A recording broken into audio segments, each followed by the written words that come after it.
Hello friends, welcome to our show SAOL यानी science and art of living. मैं हूं आपके साथ शिखा और हमेशा की तरह हमारे साथ मौजूद हैं heart care and lifestyle expert doctor Bimal Chhajed. Doctor Chhajed, welcome to the show. Thank you. Doctor साहब, बातचीत में आप अक्सर बताते हैं कैलोरीज के बारे में, फूड के बारे में, कि हमें किस तरीके से खान पान का ख्याल रखना है ताकि हम हार्ट प्रॉब्लम को दूर कर सकें।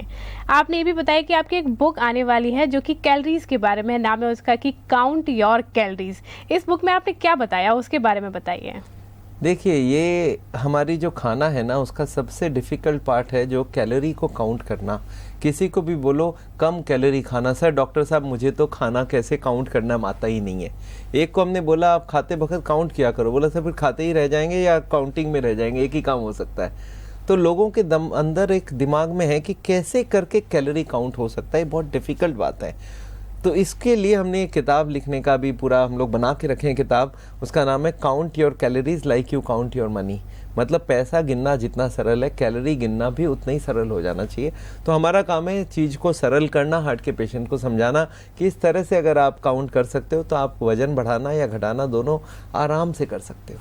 डॉक्टर साहब, ये कैलोरीज कितनी इंपॉर्टेंट होती हैं, इसके बारे में भी बताइए। हर तरफ जिक्र होता है कि कैलोरीज के बारे में जानिए, उसको काउंट करना सीखिए, कितना इंपॉर्टेंट है। देखिए, एक बार पहले तो समझाऊं कैलोरी है क्या। जैसे गाड़ी चलती है पेट्रोल से और पेट्रोल को काउंट करते हैं हम लोग लीटर्स में, वैसे ही हमारी जो बॉडी चलती है वो चलती है खाने से, और खाने को काउंट करते हैं कैलोरी में। तो जो हम लोग फूड को काउंट करते हैं उसको कैलोरी में गिना जाता है। तो जैसे आपके बॉडी के हर एक्टिविटी की कैलोरी है, टोटल करेंगे तो करीब हमारे बॉडी में 1600 कैलोरी की ज़रूरत है, और वो 1600 कैलोरी अगर आ जाए आपके खाने में तो आपका वज़न वहीं का वहीं रहेगा। अगर आपको मैं 2000 कैलोरी खिला दूं तो वज़न धीरे धीरे बढ़ने लगेगा, और अगर आपको हम 1600 की जगह 1000 कैलोरी खिला दें तो आपका वज़न धीरे धीरे कम होने लगेगा। तो ये कैलोरी को जानकारी अगर आदमी के पास हो जाए तो वो वज़न बढ़ाना या वज़न घटाना अपने आप से कर सकता है, और इतनी सरल है। इसके लिए कोई डाइटिशियन या इसके लिए कोई वेट लॉस सेंटर की ज़रूरत ही नहीं है। आदमी के पास नॉलेज क्लियर होनी चाहिए काउंट कैसे करना है, और पैसे की तरह गिनती करने लग जाए कैलोरी तो फिर तो कोई दिक्कत ही नहीं है। डॉक्टर साहब, जैसे आपने बोला कि जो कैलोरीज है वो खाने से आती है, लेकिन आपने बोला साथ ही कि 1600 कैलोरी की हमें ज़रूरत होती है। क्या हर इंसान को 1600 कैलोरी की ज़रूरत होती है या फिर ये वेरी करता है? नहीं, देखिए हमारी बॉडी में हर तरह की एक्टिविटी की अलग अलग कैलोरी खर्चा होता है। जैसे सबसे कम कैलोरी कोई एक्टिविटी में खर्चा होता है वो है नींद लेना। नींद लेते वक्त मैं आपको दिखाता हूँ किस काम में कितनी कैलोरी खर्चा होता है। देखिए, ये स्लीपिंग में आधी कैलोरी, बैठते वक्त 1 कैलोरी, खड़े हो जाए तो 2 कैलोरी, चलने लगे तो 3 कैलोरी, स्पीड से चले तो 4-5 कैलोरी, और दौड़ने लगे तो 8-10 कैलोरी। मतलब जितनी मेहनत ज़्यादा आदमी करेगा उतनी कैलोरी ज़्यादा खर्चा होगा। वैसे ही अगर आप देखेंगे हर खाने में कैलोरी खर्चा है। अगर रीडिंग करेंगे तो कम कैलोरी खर्चा होगा, वॉकिंग की और स्पीड, तो जितना आप मेहनत करोगे उतनी कैलोरी ज़्यादा खर्चा होगा। तो ये देखा गया आज हमारी जो एक्टिविटी है उसमें ज़्यादा खर्चे वाला काम हम लोग करते ही नहीं है। दौड़ने का काम बंद हो गया, चलने का काम थोड़ा बहुत है, ज़्यादातर बैठने का और लेटने का काम है, और उसमें कैलोरी खर्चा बहुत कम है। तो ये देखा जाता है आम आदमी जो सेडेंट्री आदमी है, हमारे एग्जीक्यूटिव्स हैं, हमारे जो टीचिंग क्लास है, जो हमारे डॉक्टर्स हैं, एडवोकेट्स हैं, हाउसवाइफ्स हैं, इनका खर्चा बहुत कम है। टोटल 1600 कैलोरी में उनका काम बन जाता है, पर लेबर क्लास को 3200 कैलोरी ज़रूरत है। तो यूजुअली 1600 में आम आदमी का हमारा काम बनता है। जी डॉक्टर साहब, एक और इम्पोर्टेंट सवाल कि ये कैलोरी काउंट करना जो शुरू करना है, ये किस एज ग्रुप से हमें शुरुआत करनी चाहिए? ऐसे तो देखिए, कोई भी आदमी जो भी ओवरवेट है, कैलोरी काउंट करने का उसको मालूम होना चाहिए कैसे कैलोरी काउंट होता है, वो उनको पूरी बात समझ आनी चाहिए। एक बात आपको और बता दूं, ये जो कैलोरी काउंट है इसका बहुत डिफ़िकल्ट काम नहीं है। ये कैलोरी काउंट खाली आदमी को समझ आना चाहिए कैलोरी कैसे काउंट होता है। इसके लिए पहले एक शुरुआत की एक छोटा सा इंट्रोडक्शन आपको समझा दूं। जैसे हमारे पास जितना भी वर्ल्ड में खाना है, अगर उसको हम लोग डिवाइड करें मेडिकल साइंस की तरफ से तो 7 ही आइटम बनता है। और वो 7 आइटम कौन है? 3 है जिसमें कैलोरी होता है। एक होता है कार्बोहाइड्रेट, एक होता है प्रोटीन, एक होता है फैट। ये 3 में तो कैलोरी होता है, और 4 होती है जिसमें कैलोरी होती ही नहीं है। मैं आपको दिखाता हूँ, ये देखिए एक बार।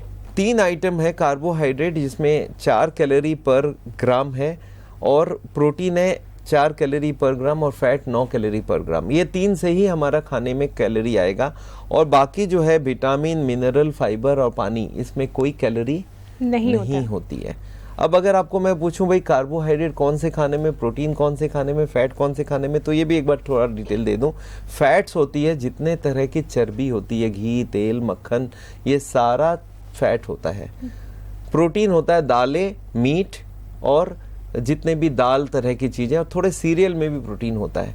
और जो कार्बोहाइड्रेट होता है वो 2 तरह की होती है। मैं आपको दिखाऊं, ये है फैट्स जहां जहां है, और हाँ इनविजिबल फैट्स जो दिखता नहीं है, ऐसा फैट वाले बहुत आइटम है। जो नट्स है, ये जो काजू है और ये जो बादाम है, ये भी भरे हुए होते हैं फैट से, इसमें भी हाई कैलोरी होता है, पर ये सारे फैट फूड माने जाते हैं। प्रोटीन फूड में दालें और मिल्क और अंडा और हर तरह की मीट वगैरह है, नॉन वेजिटेरियन फूड। और कार्बोहाइड्रेट में देखिए आप क्या क्या चीज होती है। कार्बोहाइड्रेट में होती है रॉ शुगर, ये जो चीनी होती है, ये जो मिठाई होती है, गुड़ होती है, ये सारा चीज कार्बोहाइड्रेट है। और इधर वेजिटेबल्स, सीरियल्स, ब्रेड, ये सब होती है कैलोरी, ये सब में होता है कार्बोहाइड्रेट। और ये कार्बोहाइड्रेट्स हमारे खाने में मेन आइटम होता है। सीरियल्स, फ्रूट्स, वेजिटेबल्स और चीनी से बना हुआ सारे आइटम, ये है कार्बोहाइड्रेट। तो हमारे पास कार्बोहाइड्रेट हो गए, प्रोटीन हो गए, या फैट हो गई।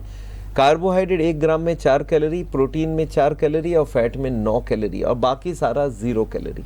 ये कंसेप्ट आदमी को समझ जाना होगा कि रोटी, चावल, ये सब जितने आइटम्स हैं सब 4-4 कैलोरी 1 ग्राम में है। पानी का कोई कैलोरी होता ही नहीं है, विटामिन का कोई कैलोरी नहीं है, मिनरल का कोई कैलोरी नहीं है। तो ये सारी कंसेप्ट आदमी को एक बार समझ आ जाए, उसके बाद काउंटिंग बहुत सरल हो जाता है। डॉक्टर साहब, बिल्कुल आपने बोला कि 3 मेन सोर्सेज होते हैं, कार्बोहाइड्रेट, फैट एंड प्रोटीन। अगर हम उनको काउंट करना शुरू कर दें अपने खाने में, तो डेफिनेटली हम ये जान सकते हैं कि कितनी कैलोरीज हमारे शरीर में पहुंची है और कितनी की हमें रिक्वायरमेंट है, ताकि जो वेट है वो ज़्यादा ना बढ़े।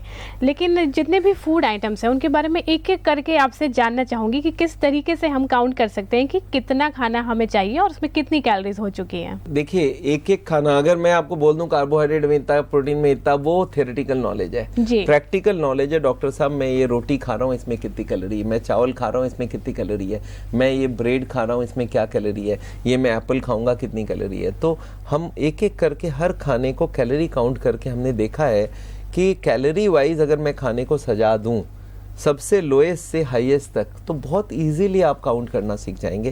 तो आज आपको हम बताएंगे किस तरह से कैलोरी को काउंट कर सकते हैं हम लोग एक एक करके। आपने जो कैलोरी काउंट की बात करी है उसके बारे में आपसे जानना चाहूंगी, लेकिन फिलहाल छोटे से ब्रेक के लिए रुकते हैं डॉक्टर साहब। दर्शकों, अभी वक्त हो गया है हमारे शो पर एक ब्रेक का। बहुत इंटरेस्टिंग बातचीत आज हम कर रहे हैं। ये जानना बेहद ज़रूरी है अगर हम अपना वजन कम करना चाहते हैं या फिर फिट रहना चाहते हैं कि कितनी कैलोरीज की हमारे शरीर में रिक्वायरमेंट है और कैसे हम उनको काउंट कर सकते हैं। अगर आप भी जानना चाहते हैं तो बने रहिए हमारे साथ। इस छोटे से ब्रेक के बाद जल्द हाजिर होते हैं साउल में।